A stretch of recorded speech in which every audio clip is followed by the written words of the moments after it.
Great to be with you again. My name is Jason Dexter, and we are continuing our study on the book of Ezra.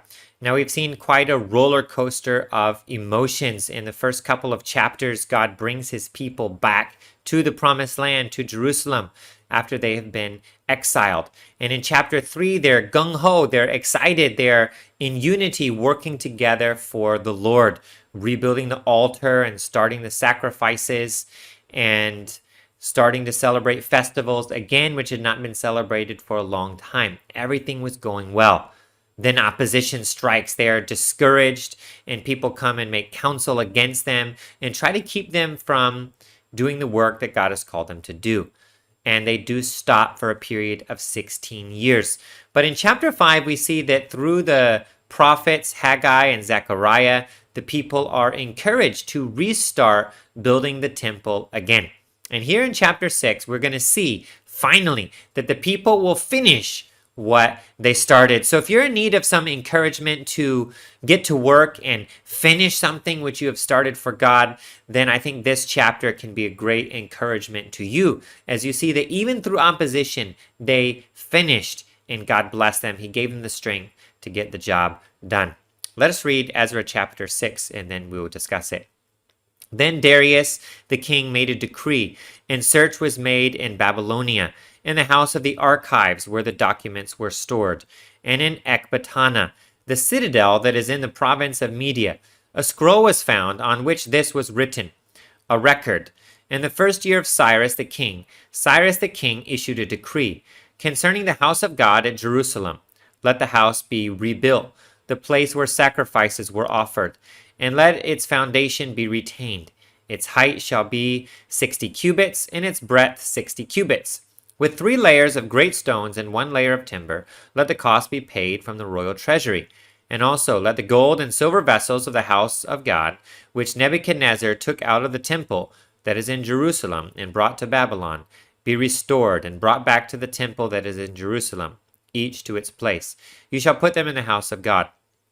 Now therefore, Tattenai, governor of the province beyond the river, Shethar-Bozenai, and your associates, the governors who are in the province beyond the river, keep away.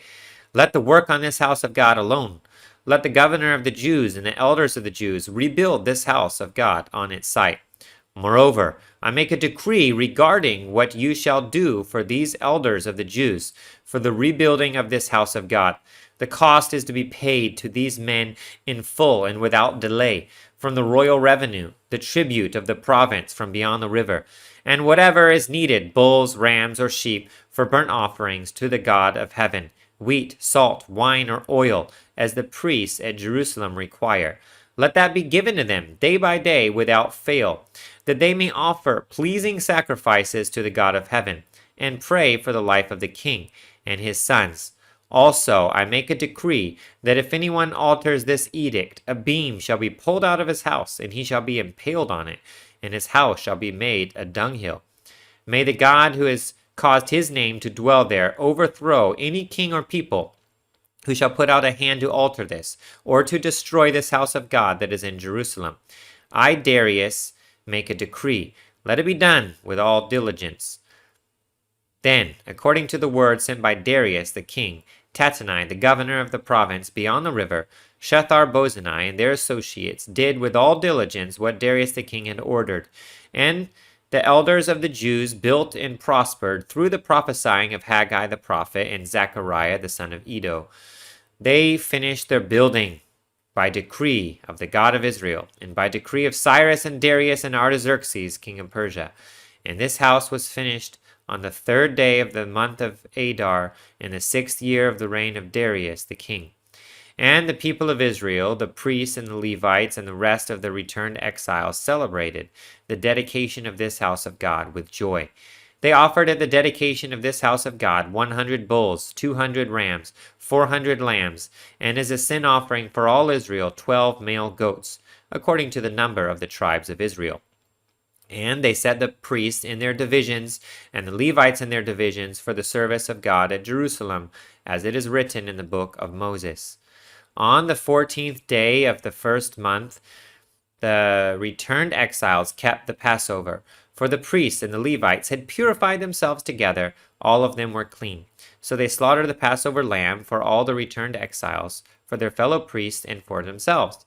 It was eaten by the people of Israel who had returned from exile, and also by every one who joined them and separated himself from the uncleanness of the peoples of the land to worship the Lord, the God of Israel. And they kept the feast of unleavened bread 7 days with joy, for the Lord had made them joyful, and had turned the heart of the king of Assyria to them, so that he aided them in the work of the house of God, the God of Israel. Okay, so the work is finally finished, and the temple is rebuilt.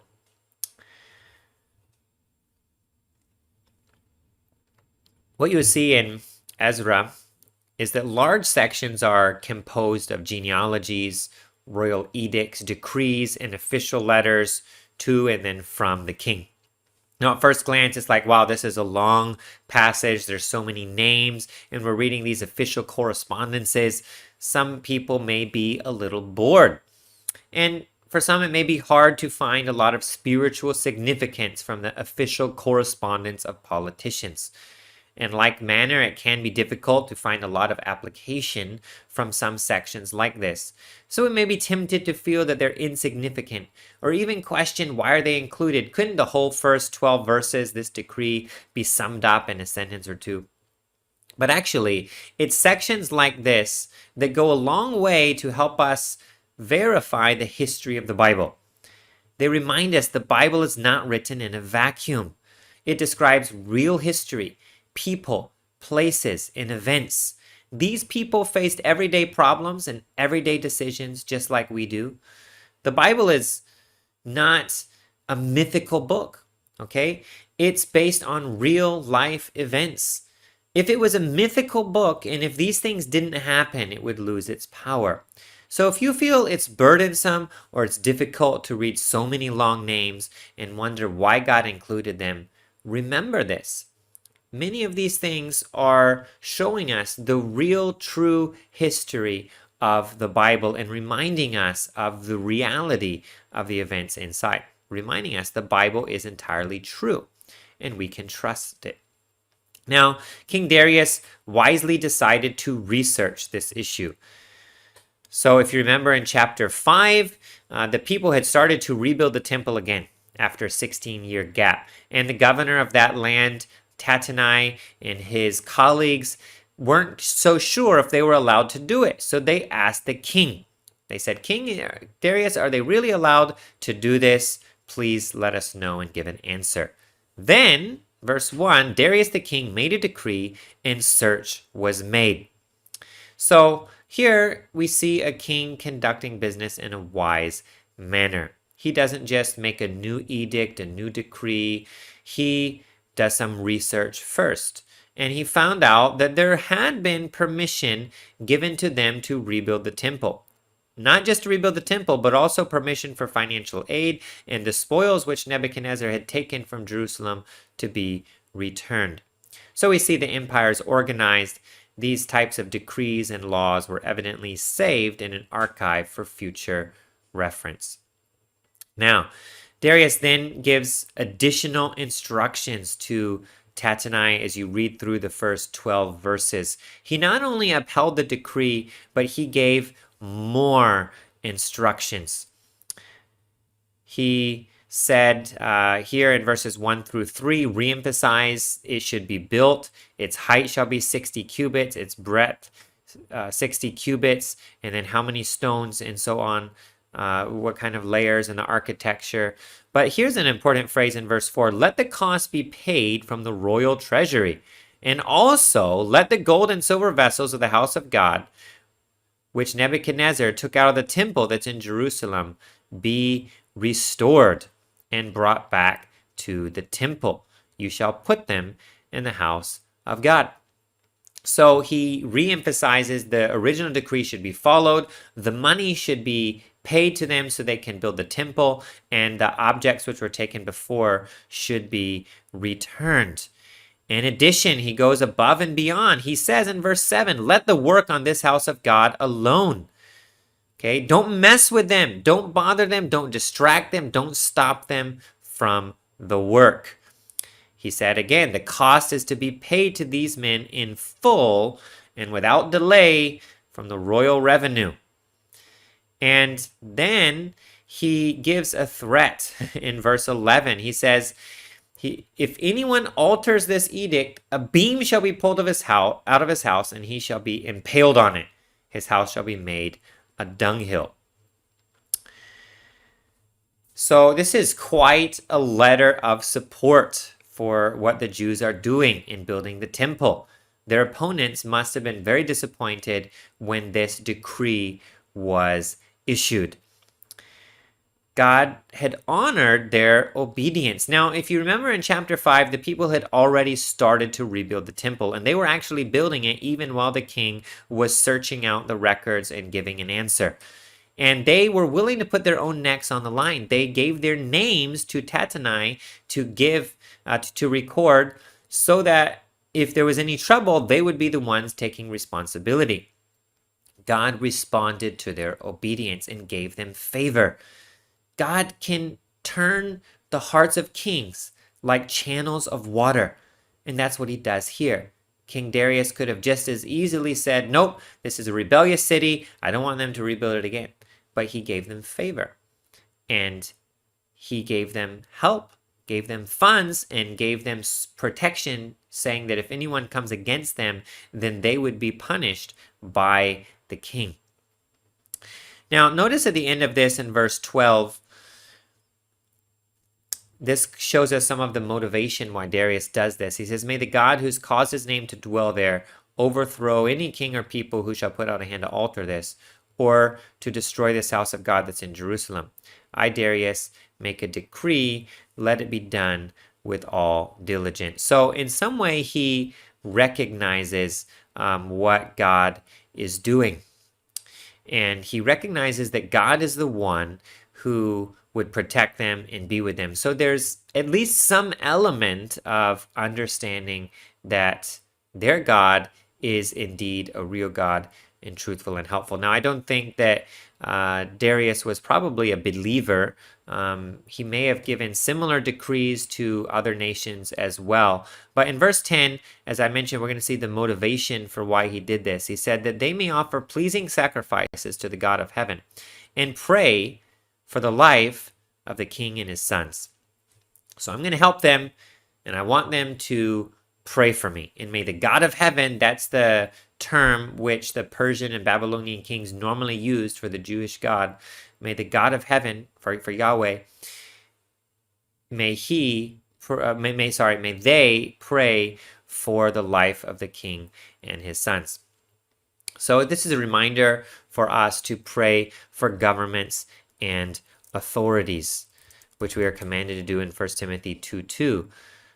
1 and 2. First of all, then, I urge that supplications, prayers, intercessions, and thanksgivings be made for all people, for kings and all who are in high positions, that we may lead a peaceful and quiet life, godly and dignified in every way.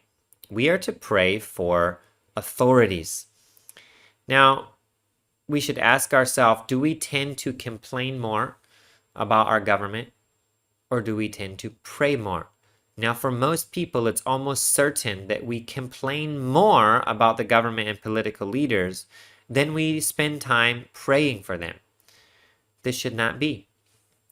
If we are concerned about our society, we are concerned that we won't be able to live that peaceful and godly life, or that it will be difficult because of certain rules or regulations. What's the solution? Not complaining, but praying. Let us pray for our leaders, that God would lead them, that God would give them favor, that God would work in them to make good policies which would be good for our countries. Now, Darius expected this to be obeyed without delay, and then he said that whoever doesn't obey this or opposes it is going to be violently killed. This is the kind of obedience the king expects. But we have a greater king, a higher king. Now, if a king like Darius says you should obey, or there's a consequence, we remember we should obey God, or there's a consequence. God is just. Now, we must obey God willingly, joyfully, quickly, diligently, because he is a higher king, even than Darius. Now, going forward to verses 14 and 15, we see that the temple is finished. And the elders of the Jews built and prospered through the prophesying of Haggai the prophet and Zechariah the son of Iddo. They finished their building by decree of the God of Israel and by decree of Cyrus, Darius, and Artaxerxes, king of Persia. They finally finished. When they were lazy, when they were struggling, when they didn't want to do the work, God sent prophets, Haggai and Zechariah, to encourage them. Through their encouragement, the people repented and finished the job. So you could blame them that they stopped for 16 years. You could say, wow, they disobeyed God, they made a mistake. Okay, all true. But in the end, they came back, they finished the work, and they did finish the mission which God called them to do. And that's not easy. Finishing is a lot harder than starting. Through perseverance and God's blessing, they did it. So there's application for us here. When God gives you a mission, there's going to be obstacles. They face a lot of opposition and adversity. But we see God also providing the resources, the strength, and the encouragement to them to finish the mission he gives them. He gives them leaders like Joshua and Zerubbabel. He gives them prophets like Haggai and Zechariah. He even gives them favor in the eyes of the king and resources to finish the task he's given them to do. So our job is to persevere and not give up. Whatever God has called you to do, he will give you the resources to accomplish it. Another thing I want to bring out here is in this list of kings, notice who comes first. God. Wait a minute. They finished the building by decree of the God of Israel and by decree of Cyrus and Darius and Artaxerxes. So he doesn't say they finished the decree first by the decree of Darius. He says by the decree of God. Okay, that comes first. God's command, God's decree is first. So God is on his throne in heaven and God makes a decree. They're going to build the temple. Then that decree comes down to the kings, where maybe God even uses angels, and we see that in the book of Daniel, to influence the kings to give a positive and favorable result. And then, because God gave the decree first and he is sovereign over them, they then give the same decree, affirming the decree which God made in heaven first. God's command is higher and more important than anyone else. When God gives a decree, there's no one who can resist it. There's no one who can thwart his plan. So yes, King Darius was favorable. He was acted with compassion and with help towards the Jewish people. But he did so because God was sovereign. He was a tool in God's hands. So we picture God sitting on his throne in heaven. He issues a command from his throne, and then it passes from the prophets to the people. At the same time, he is influencing the kings to also give favorable policies so that his command and decree can happen. Let's read a verse in Isaiah 46:10, which reminds us of this principle. I'll read from verse 9. Remember the former things of old, for I am God, there is no other. I am God, there is none like me, declaring the end from the beginning, and from ancient times things not yet done, saying, my counsel shall stand, and I will accomplish all my purpose. God is going to accomplish his purposes. He wanted the temple rebuilt. He gave the decree, and it was built. So we see God is sovereign, and we also see people's responsibility in these work side by side. Both Darius and the Jewish people and the Jewish leaders were responsible to make sure that this happened.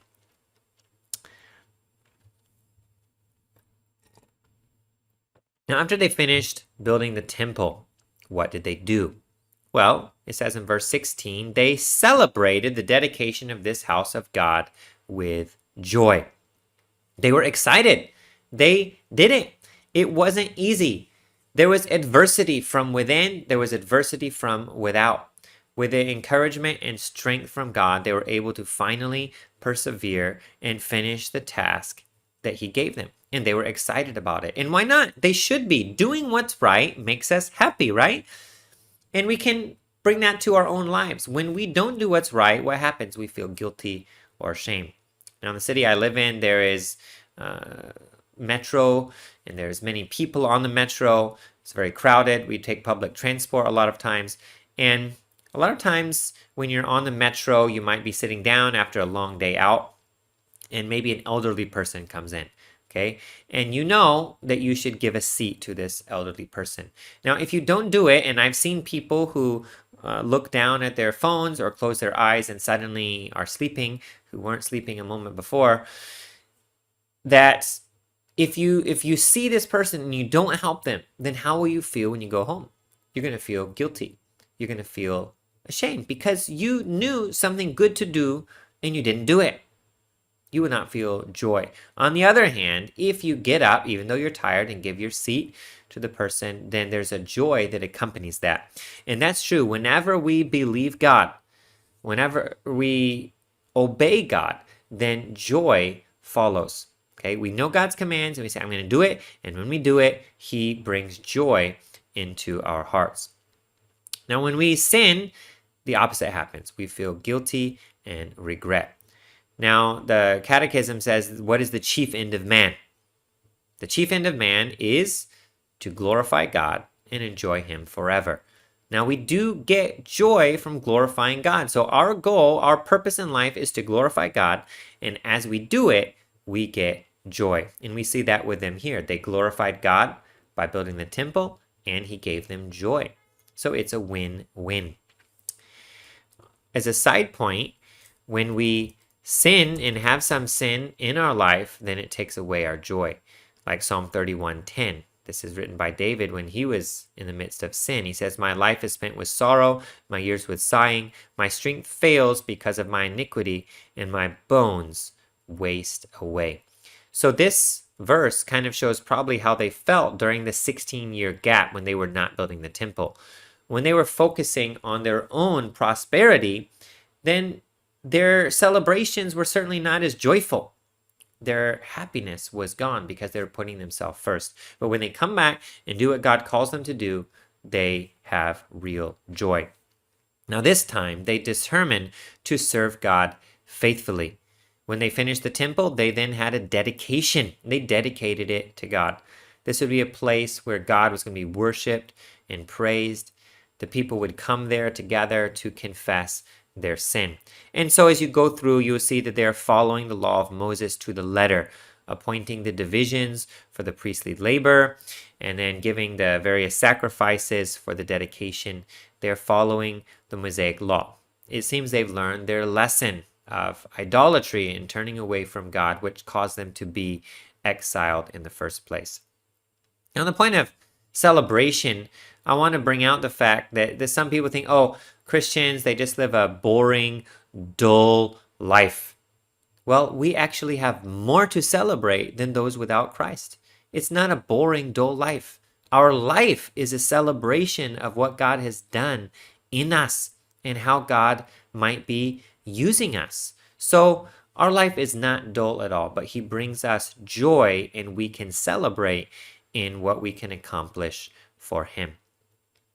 Now, if you go forward to verses 19 through 22, you see the next thing that people did is they are going to celebrate the Passover. They kept the Passover. Keeping the Passover is almost an outward mark showing where the people are spiritually, because for most of their history, they were not keeping the Passover as God commanded. But whenever revival happened and they put God first, then they started celebrating the Passover again. I guess it's not that convenient to put aside a week of your life in order to celebrate this Passover. So normally people were too busy and they didn't do it. But when they put God first, they started celebrating this and other festivals. And so we see that, like back in chapter 3, they are once again putting God first. And the people are coming together in unity to follow the Lord. You can almost feel the movement of revival that is sweeping through the land, changing the entire community. This is what happens when sin is confessed and people listen to the message from God through the prophets. They hear from God and they obey it. And that's what we want to do whenever we study God's word. We want to hear from God and then we want to obey it. And when we obey, it brings joy and success, changed lives, changed communities. Let us see how to obey his words so we can have revival in our own life and family as well. Now, if you look at verse 20, it says the priests and the Levites had purified themselves together. So confessing sins, purifying themselves, was more important than the sacrifices. And we also see that in Matthew 5:24, which talks about what you should do if you have a conflict with a brother or sister in sin. It says, leave your gift there before the altar and go. First be reconciled to your brother and then come and offer your gift. In other words, a right relationship with God and others is more important than making a sacrifice. So we should regularly evaluate our own lives and purify ourselves by coming before the Lord in prayer and confessing our sins. Now, if you look at verse 21, you'll see it says it was eaten by the people of Israel who had returned from exile, and also by everyone who joined them and separated himself from the uncleanness of the peoples of the land to worship the Lord, the God of Israel. So we see here that it wasn't only Jews who joined this Passover, but neighbors from the surrounding countries joined them to seek the Lord. These were proselytes who recognized that Yahweh was the only true God. They separated themselves from the uncleanness of the land, from idol worship, from evil practices. And then they joined the Jews to seek to follow after God. Now, from this, we can learn two things. Firstly, Gentiles in the Old Testament could be saved. Now, when the Jews were serving God, this was a witness to the surrounding nations. And the testimony, even the revival and the excitement and the joy they felt as they followed God, drew unbelievers from around them to turn to God. But these people, we also see, are committed. They were not just adding God into their own religion, worshiping one more God to their adding one to the pantheon. No, they were rejecting idols and seeking the Lord. Now, it doesn't do any good to win someone to Christ if they don't reject the lie that they have been following. So there's a positive and a negative. When you come to Christ, you leave those things which you are following before, and then you wholeheartedly seek after him. You don't keep one foot in his family and one foot in the world. Now, in verse 22, we learn more about joy. It says they kept the feast of unleavened bread, that's the Passover, 7 days with joy. Why were they so joyful? It says the Lord had made them joyful and had turned the hearts of the king of Assyria to them, so that he aided them in the work of the house of God, the God of Israel. The source of joy is God. The Lord caused them to rejoice. Joy doesn't come just from making up your mind and saying, I'm going to be happy. Many discouraged and depressed people smile while they're at work. Waiters smile at their customers. Customer service agents give pleasant greetings. Teachers temporarily set aside their difficulties, smile and laugh with their students. But it's not joy. Sometimes it's a cover, a mask. I should say it's sometimes not joy. We all might wear this mask often. Now, if you find that you're wearing this mask, that you look joyful in front of other people, but you don't really have joy, then come before the Lord. He is the source. He can fill you with true joy. Also in verse 22, we see that God is turning the heart of the king toward them. He's giving them favor. This shows God is sovereign. It shows his providence over the situation. He had made promises to them, and he then makes those promises to happen. When the temple was finished, you could truly say they didn't build that. God did. God did. God built it through them. Yes, obviously they had a role, they were important, they were tools in God's hand, but this was God's work on their behalf, and he also gets the glory. So from chapter 6, we learn the lesson to finish. Finish what we start. Opposition might come, but when you commit yourself to obeying God, he will give you the resources, he will give you the favor to finish the task that he has called you to do. Is there some task that you have started for God?